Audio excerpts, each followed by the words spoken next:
Bulletin ते सुनील जाखड़ का वड्डा बयान क्या 42 विधायकों ने मेरे हक दे विच कीती सी वोट पर कुछ लोग बोले जाखड़ नूं सीएम बनाया तो पंजाब च लग जाएगी अग 2022 दे लई चन्नी नूं सीएम बनाउण दी कीती वकालत।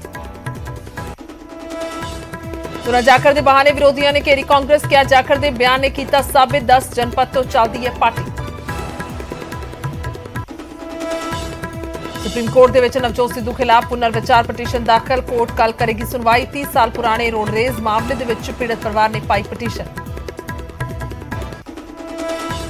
सुल्तानपुर लोधी दे विच राणा गुरजीत ने सिद्धू नूं कीता चैलेंज कि अपने उम्मीदवार नूं जिताउण। सिद्धू नवतेज चीमा नूं वजीर बनाउणा तां जिताउणा जरूरी। विक्रम मजीठिया ने अमृतसर पूर्वी हल्के च सांभिया मोर्चा। अमृतसर पूर्वी नूं दस्सिया सिद्धू दे विनाश मॉडल दा प्रमाण। चोण प्रचार के प्रोग्राम छड्ड के सिद्धू पहुंचे वैष्णो देवी। धुरी च भगवंत मान ने भखाई चोण मुहिम लोकां तो मंगिया एक मौका। पंजाब दी नुहार बदलण दा भरिया दम।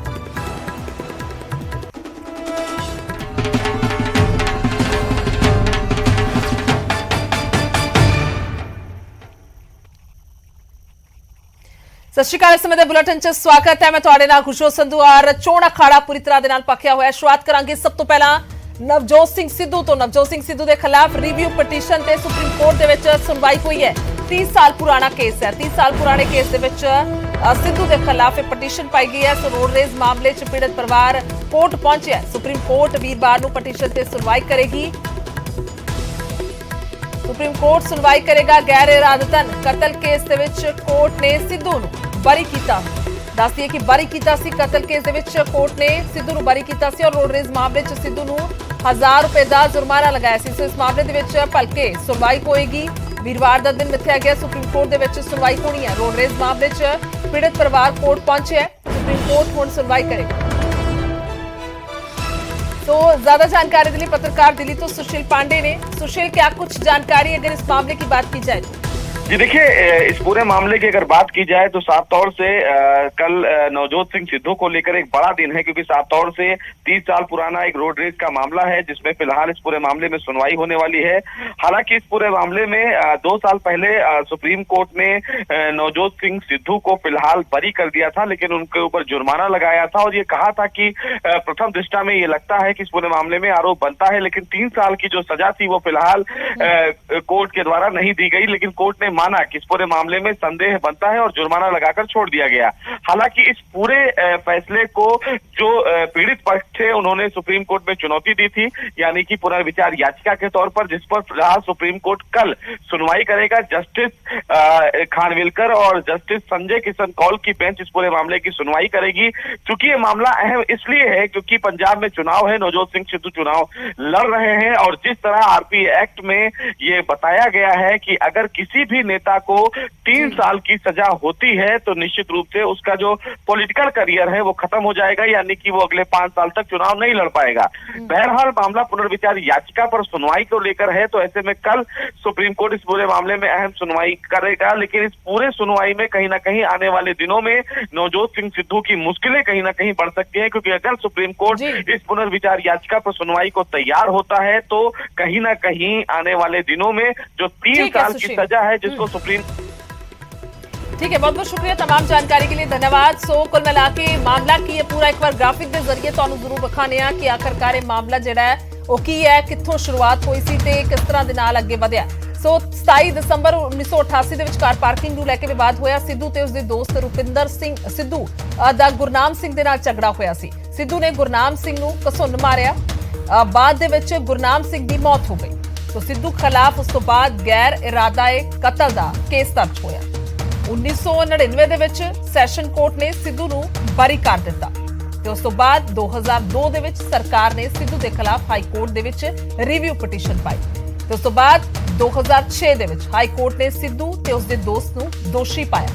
ਦੋਵਾਂ ਨੂੰ 3-3 ਸਾਲ ਦੀ सजा सुनाई गई। 1 ਲੱਖ ਦਾ जुर्माना होया और सिद्धू ਤੇ ਉਸਦੇ ਦੋਸਤ ने सुप्रीम कोर्ट ਦੇ ਵਿੱਚ पटीशन पाई। सुप्रीम कोर्ट ने सिद्धू नूं गैर इरादतन कतल केस च बरी कीता।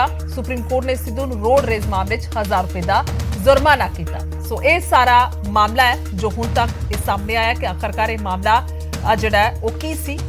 सारा मामला तुहानूं एक बार दस्सिया कि किस तरह दे नाल एक कार पार्किंग नूं लैके ये विवाद छोटा जिहा सी, पर उस तो बाद बेहद वड्डा किवें बणिया। ਸੋ ਭਲਕੇ ਇਸ ਮਾਮਲੇ ਦੇ ਵਿੱਚ ਹੁਣ ਸੁਣਵਾਈ ਹੋਏਗੀ ਔਰ ਵੇਖਣਾ ਹੋਵੇਗਾ ਕਿ ਕੁਝ ਸੁਣਵਾਈ ਦੇ ਦੌਰਾਨ ਸੁਪਰੀਮ ਕੋਰਟ ਸੁਣਾਉਂਦਾ ਹੈ।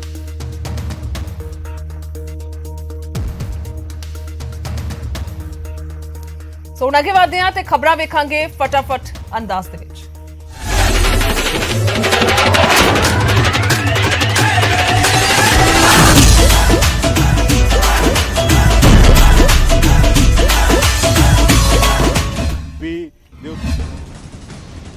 ਕਾਂਗਰਸ ਆਗੂ ਸੁਨੀਲ ਜਾਖੜ ਨੇ ਮੁੱਖ ਮੰਤਰੀ ਚਾਰੇ ਦਿੱਲੀ ਚੰਨੀ ਦਾ ਸਮਰਥਨ ਕੀਤਾ ਤੇ ਕਿਹਾ ਕਿ ਚੱਲਦੀ ਦੌੜ ਦੇ ਵਿੱਚ ਘੋੜੇ ਬਦਲੇ ਨਹੀਂ ਜਾਂਦੇ ਤੇ ਚੰਨੀ ਨੂੰ ਇੱਕ ਹੋਰ ਮੌਕਾ ਮਿਲਣਾ ਚਾਹੀਦਾ ਹੈ। ਸੁਨੀਲ ਜਾਖੜ ਨੇ ਸੀਐਮ ਫੇਸ ਨੂੰ ਲੈ ਕੇ ਵੱਡਾ ਦਾਅਵਾ ਕੀਤਾ। ਉਹਨਾਂ ਕਿਹਾ ਕਿ ਕੈਪਟਨ ਤੋਂ ਬਾਅਦ ਨਵੇਂ ਸੀਐਮ ਦੇ ਲਈ ਉਹ ਖੁਦ ਵਿਧਾਇਕਾਂ ਦੀ ਪਹਿਲੀ ਪਸੰਦ ਸਨ, ਜਿਸ ਦੇ ਲਈ 42 ਵਿਧਾਇਕਾਂ ਨੇ ਉਹਨਾਂ ਨੂੰ ਵੋਟਾਂ ਪਾਈਆਂ ਸਨ। ਜਾਖੜ ਨੇ ਕਿਹਾ ਕਿ ਕਾਂਗਰਸ ਦੇ ਵੱਲੋਂ ਕਰਵਾਈ ਵੋਟਿੰਗ ਦੇ ਵਿੱਚ ਸੁਖਜਿੰਦਰ ਰੰਧਾਵਾ ਨੂੰ 16 ਤੇ ਪ੍ਰਨੀਤ ਕੌਰ ਨੂੰ 12 ਵੋਟਾਂ ਪਈਆਂ। ਇਸ ਤੋਂ ਇਲਾਵਾ ਨਵਜੋਤ ਸਿੱਧੂ ਨੂੰ 6 ਤੇ ਚਰਨਜੀਤ ਚੰਨੀ ਨੂੰ ਸਿਰਫ 2 ਵੋਟਾਂ ਹੀ ਪਾਈਆਂ ਗਈਆਂ ਸਨ।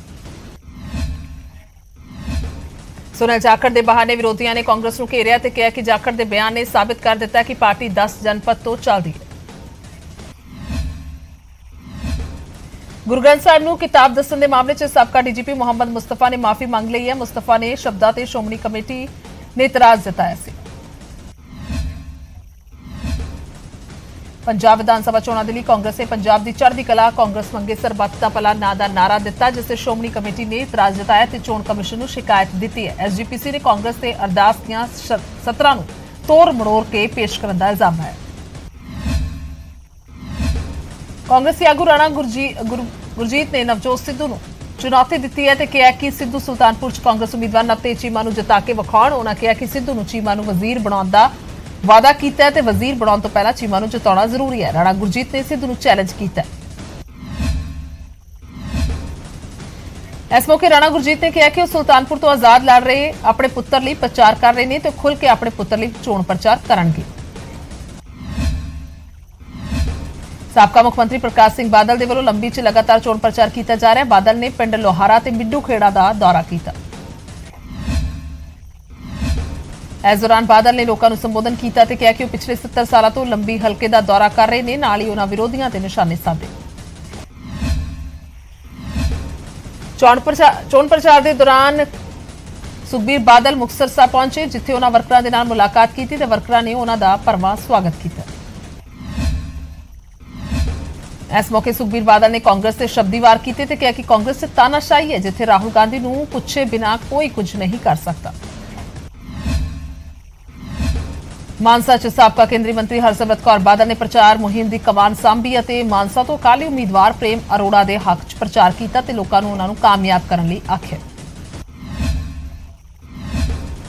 ਹਰਸਿਮਰਤ ਕੌਰ ਬਾਦਲ ਨੇ ਆਪ ਅਤੇ ਕਾਂਗਰਸ ਦੇ ਨਿਸ਼ਾਨੇ ਸਾਧੇ। ਉਹਨਾਂ ਕਿਹਾ ਕਿ ਆਮ ਆਦਮੀ ਪਾਰਟੀ ਪੰਜਾਬ ਦੇ ਲੋਕਾਂ ਨੂੰ ਠੱਗਣ ਆਈ ਹੈ ਤੇ ਕਾਂਗਰਸ 'ਚ ਮੁੱਖ ਮੰਤਰੀ ਬਣਨ ਨੂੰ ਲੈ ਕੇ ਲੜਾਈ ਚੱਲ ਰਹੀ ਹੈ।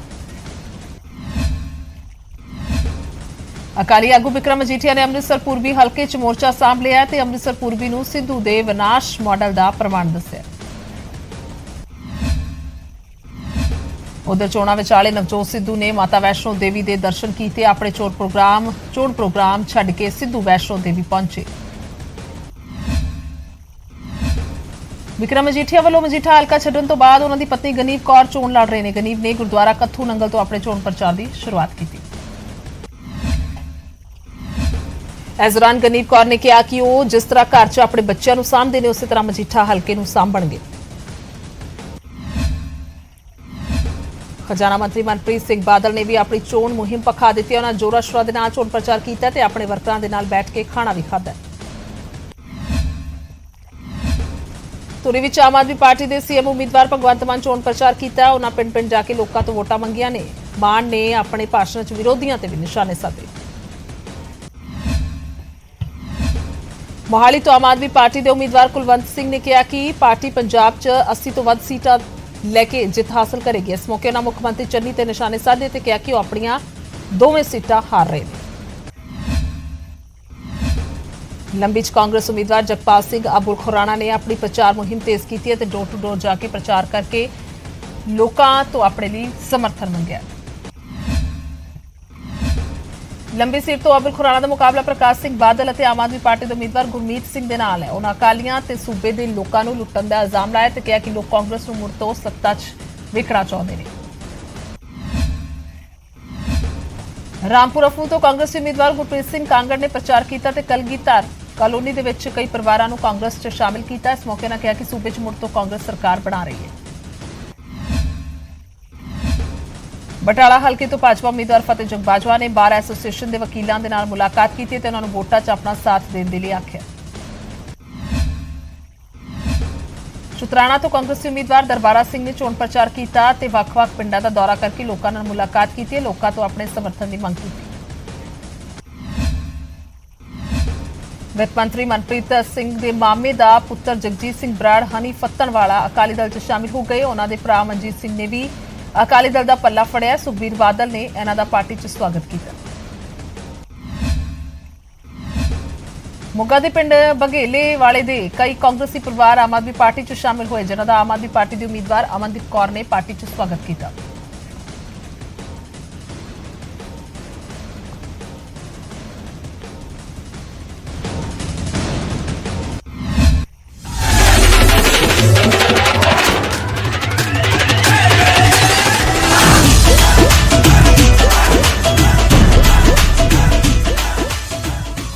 ਸੋ ਅੱਗੇ ਵਧਦੇ ਹਾਂ ਤੇ ਰੁਕ ਕਰਾਂਗੇ ਬਠਿੰਡਾ ਦੇ ਵਿੱਚ ਖਜ਼ਾਨਾ ਮੰਤਰੀ ਮਨਪ੍ਰੀਤ ਬਾਦਲ ਨੇ ਚੋਣ ਪ੍ਰਚਾਰ ਦੀ ਮੁਹਿੰਮ ਭਖਾਈ ਹੈ। ਸ਼ਹਿਰ ਦੇ ਵਿੱਚ ਕਾਂਗਰਸ ਵਰਕਰਾਂ ਦੇ ਨਾਲ ਮਨਪ੍ਰੀਤ ਸਿੰਘ ਬਾਦਲ ਨੇ ਡੋਰ ਟੂ ਡੋਰ ਪ੍ਰਚਾਰ ਕੀਤਾ। ਬਾਜ਼ਾਰਾਂ ਦੇ ਵਿੱਚ ਵੀ ਲੋਕਾਂ ਦੇ ਨਾਲ ਮੁਲਾਕਾਤ ਕੀਤੀ ਤੇ ਵੋਟਾਂ ਦੀ ਮੰਗ ਕੀਤੀ ਹੈ। ਇਸ ਤੋਂ ਇਲਾਵਾ ਇੱਕ ਥਾਂ ਤੇ ਲੋਕਾਂ ਦੇ ਵਿੱਚ ਬਹਿ ਕੇ ਲੋਕਾਂ ਦੇ ਨਾਲ ਖਾਣਾ ਵੀ ਖਾਧਾ, ਜਿਸ ਦੀਆਂ ਤਸਵੀਰਾਂ ਵੀ ਤੁਸੀਂ ਸਕਰੀਨ ਤੇ ਵੇਖ ਪਾ ਰਹੇ ਹੋ। ਮਨਪ੍ਰੀਤ ਬਾਦਲ ਜਿਹੜੇ ਨੇ ਲੋਕਾਂ 'ਚ ਬਹਿ ਕੇ ਖਾਣਾ ਖਾਂਦੇ ਹੋਏ ਨਜ਼ਰ ਆਏ ਨੇ। ਤਾਂ ਉਧਰ ਮੋਹਾਲੀ ਤੋਂ ਆਮ ਆਦਮੀ ਪਾਰਟੀ ਦੇ ਉਮੀਦਵਾਰ ਤੇ ਸਾਬਕਾ mayor Kulwant Singh door to door ਪ੍ਰਚਾਰ ਕਰ ਰਹੇ ਨੇ ਤੇ ਬਤੌਰ ਮੇਅਰ ਮੋਹਾਲੀ 'ਚ ਕੀਤੇ ਵਿਕਾਸ ਦੇ ਕੰਮਾਂ ਦੀ ਰਿਪੋਰਟ ਲੋਕਾਂ ਅੱਗੇ ਰੱਖ ਰਹੇ ਨੇ। ਇਸ ਦੌਰਾਨ ਕੁਲਵੰਤ ਸਿੰਘ ਨੇ ਕਾਂਗਰਸ ਸਰਕਾਰ ਤੇ ਨਿਸ਼ਾਨੇ ਸਾਧੇ ਤੇ ਦਾਅਵਾ ਕੀਤਾ ਕਿ ਸੀਐਮ ਚੰਨੀ ਦੋਵਾਂ ਸੀਟਾਂ ਤੋਂ ਹਾਰ ਜਾਣਗੇ। ਲੋਕ ਕਾਂਗਰਸ ਨੂੰ 20 ਤਰੀਕ ਨੂੰ ਮੂੰਹ ਤੋੜ ਜਵਾਬ ਦੇਣਗੇ। ਤਾਂ ਉਧਰ ਲੰਬੀ ਹਲਕੇ ਤੋਂ ਕਾਂਗਰਸੀ ਉਮੀਦਵਾਰ ਜਗਪਾਲ ਸਿੰਘ ਅਬੁਲ ਖੁਰਾਣਾ ਨੇ ਚੋਣ ਪ੍ਰਚਾਰ ਦੌਰਾਨ ਵਿਰੋਧੀਆਂ ਤੇ ਨਿਸ਼ਾਨੇ ਸਾਧੇ। ਜਗਪਾਲ ਅਬੁਲ ਖੁਰਾਣਾ ਨੇ ਕਿਹਾ ਕਿ ਅਕਾਲੀ ਦਲ ਨੇ ਇੱਥੋਂ ਦੇ ਲੋਕਾਂ ਨੂੰ ਖੂਬ ਲੁੱਟਿਆ। ਨਾਲ ਹੀ ਦਾਅਵਾ ਕੀਤਾ ਕਿ ਇਸ ਵਾਰ ਮੁੜ ਤੋਂ ਸੱਤਾ ਦੇ ਵਿੱਚ ਕਾਂਗਰਸ ਦੀ ਸਰਕਾਰ ਆਵੇਗੀ। ਤਾਂ ਉਧਰ ਸ਼ੁਤਰਾਣਾ ਤੋਂ ਕਾਂਗਰਸੀ ਉਮੀਦਵਾਰ ਦਰਬਾਰਾ ਸਿੰਘ ਨੇ ਵੀ ਚੋਣ ਪ੍ਰਚਾਰ ਕੀਤਾ। ਨਾਲ ਹੀ ਦਰਬਾਰਾ ਸਿੰਘ ਨੇ ਮਹਿਲਾਵਾਂ ਨੂੰ ਵੱਧ ਤੋਂ ਵੱਧ ਵੋਟ ਦੇਣ ਦੀ ਅਪੀਲ ਕੀਤੀ ਹੈ। ਦਰਬਾਰਾ ਸਿੰਘ ਨੇ ਕਿਹਾ ਕਿ ਵਿਧਾਇਕ ਬਣਨ ਤੇ ਕੁੜੀਆਂ ਲਈ ਸਿੱਖਿਆ ਤੇ ਕੇਂਦਰ ਤੇ ਲੋਕਾਂ ਲਈ ਸਿਹਤ ਸੁਵਿਧਾਵਾਂ ਮੁਹੱਈਆ ਕਰਵਾਈਆਂ ਜਾਣਗੀਆਂ। ਸੋ ਫਿਲਹਾਲ ਨਾਲ ਖਬਰਾਂ ਦੇ ਨਾਲ ਹੀ ਬੁਲੇਟਿਨ ਦੇ ਵਿੱਚ ਇਜਾਜ਼ਤ ਲਵਾਂਗੇ। ਵੇਖਦੇ ਰਹੋ ਨਿਊਜ਼ 18 ਪੰਜਾਬ ਹਰਿਆਣਾ ਸਮਾਚਾਰ।